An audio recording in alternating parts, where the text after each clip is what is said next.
Ode to the Nightingale, considered as a romantic poem, in English literature. 1. Introduction. 2. The aching sensation. 3. Full of sorrow. 4. The romantic shifts. 5. The sensuousness. 6. Love with death. 7. Conclusion. Introduction. The romantic of the romantics, the worshipper of beauty, the embodiment of sensuousness, the escapist by nature. John Keats in Ode to a Nightingale, very nicely and masterfully blend the world of reality and the world of Nightingale. Most of his poems include the conflict between the real and ideal, the temporal and the eternal, the flux and the fixity. Among all of his odes, Ode to a Nightingale is surely the purest gem and poem that adds a colorful feathers to the crown of Keats by drowning into the world of the nightingale. The romantic Keats wants to escape from the earthly world, but ultimately he is thrown back into the hard ground of reality. The aching sensation. Keats starts the poem with an aching sensation, as if he was a drunk hemlock, or has emptied some opium to the last drop to his mouth. The sensation is not by the result of envy on his part towards the bird, but being too happy in their happiness.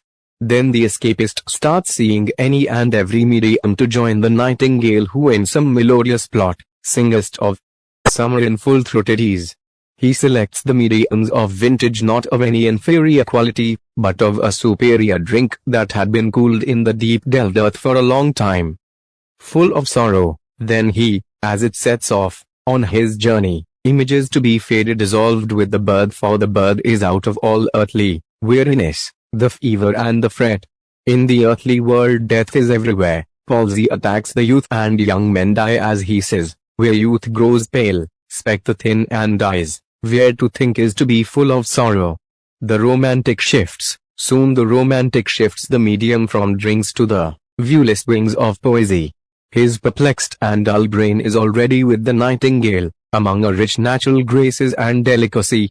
The description of nature is really very vital and full of life, with the queen moon on her throne in a tender night. All these are nature poetry. The light has failed to illuminate the poetic heart, full of death, despair and darkness in his words, but here there is no light. The sensuousness gets its like in the phrases verdurous glooms, soft incense, embalmed darkness. The romantic sensuous Keats can feel the sweet perfumes of event darkness, which is synthetic expression. Even in the dark state, he can visualize the flowers like white hawthorn, pastel eglantine, violets, musks, roses, etc. Love with death. The poet who can write an entire ode on a melancholy topic is surely in love with death. He says, and for many a time I have been half in love with easeful death. He seeks to escape into the pastoral world of the nightingale, filled with light, peace and comfort. As the bird is singing in its most melodious voice, it is the most enjoyable moment for Keats, for this song can well be the requiem that is elegy to his death. The bird is not immortal, but its song, it is universal in time, place and person.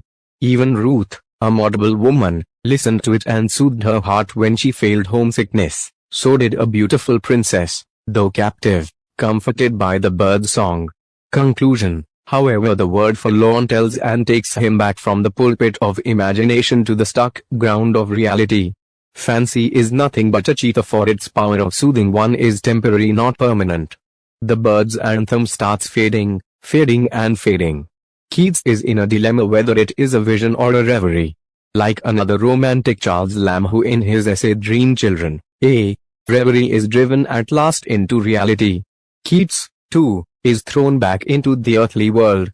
The poem ends with a question: was it a vision, or a waking dream? Fled is that music. Thanks for watching.